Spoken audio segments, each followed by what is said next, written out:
আদালতত ফাদিল হল জুবিন হত্যাৰ অভিযুক্ত শ্যামকানু মহন্তৰ ভয়ংকৰ কাণ্ড। কিয় জামিন পাব নালাগে শ্যামকানু মহন্তই? এই সন্দৰ্ভত আদালতত অসম চৰকাৰৰ মহাধিবক্তা দেৱজিৎ শইকীয়াৰ 9টা বৃহৎ যুক্তি।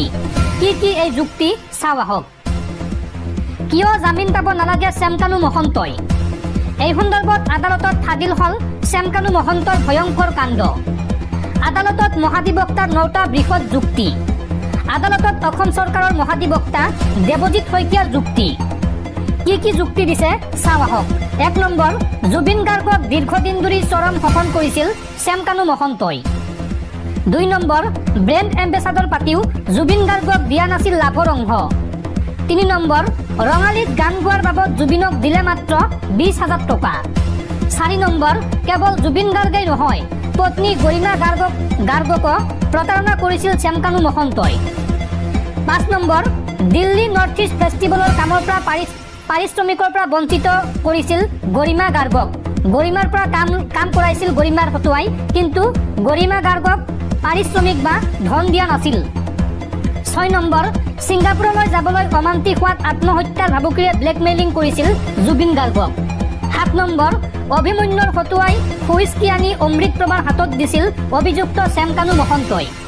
8 নম্বৰ, জামিন পালে বিজয় মালিয়াৰ দৰে বিদেশলৈ পলাই যাব শ্যামকানু মহন্ত।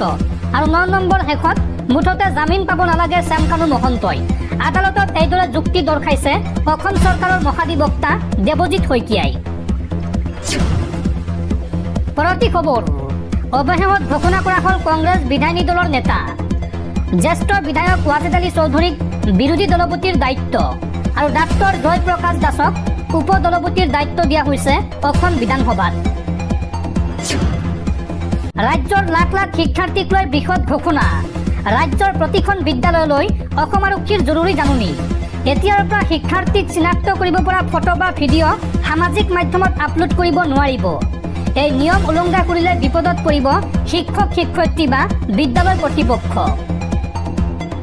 ৰাজ্যৰ প্ৰতিখন বিদ্যালয়লৈ অসম আৰক্ষীৰ জৰুৰী জাননী। শিক্ষাৰ্থীৰ সুৰক্ষাক লৈ জাৰি কৰা হ'ল কঠোৰ গাইডলাইন। শিশুক চিনাক্ত কৰিব পৰা ফটো বা ভিডিঅ' ফেচবুক ইনষ্টাগ্ৰামত আপলোড কৰিব নোৱাৰিব। কোনো শিক্ষাৰ্থীৰ মুখমণ্ডল দেখুৱাব নোৱাৰিব। কোনো ছাত্ৰ ছাত্ৰীৰ নাম ঠিকনা পৰিচয় পত্ৰ ফোন নম্বৰ ব্যক্তিগত তথ্য শ্বেয়াৰ কৰিব নোৱাৰিব সামাজিক মাধ্যমত। শিক্ষাৰ্থীৰ সৈতে থকা কোনো স্থান টেগ কৰিব নোৱাৰিব। স্কুলীয়া ভ্ৰমণ অনুষ্ঠান বা আউটডোৰৰ কোনো আপডেট পোষ্ট কৰিব নোৱাৰিব। চাইবাৰ ছিকিউৰিটি এছেট মেনেজমেণ্ট সম্পৰ্কে শিক্ষক কৰ্মচাৰী সাৱধান হ'ব লাগিব। এই নিয়ম উলংঘা কৰিলেই বিপদত পৰিব পাৰে শিক্ষক শিক্ষয়িত্ৰী বা বিদ্যালয় কৰ্তৃপক্ষ। সামাজিক মাধ্যমত শিক্ষাৰ্থীৰ গোপনীয়তা সুৰক্ষিত কৰাৰ বাবে এই নিৰ্দেশনা জাৰি অসম আৰক্ষীৰ। পৰৱৰ্তী খবৰ, ৰাজ্যত পুনৰ ভয়ংকৰ গুলিয়াগুলি। এইবাৰ শিৱসাগৰৰ নাজিৰাত আলফা আৰু আৰক্ষীৰ মাজত ভয়ংকৰ গুলিয়াগুলি। দাবী কৰা ধন নিবলৈ আহোঁতে চলিল অসম আৰক্ষীৰ গুলী আৰু এই ঘটনাত আহত হৈছে 2 যুৱক।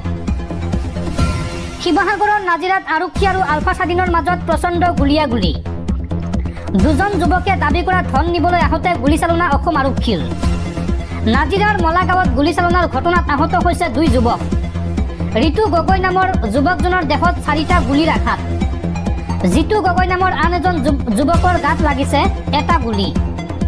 2 যুৱকে আলফা স্বাধীনৰ নামত দাবী কৰা ধন নিবলৈ যাওঁতে চলিল এই গুলীচালনাৰ ঘটনা আৰু আহতদ্বয়ক ততালিকে শিৱসাগৰ অসামৰিক চিকিৎসালয়ত ভৰ্তি কৰোৱা হৈছে। ঘটনা সন্দৰ্ভত অধিক তদন্ত আৰম্ভ শিৱসাগৰ আৰক্ষীৰ।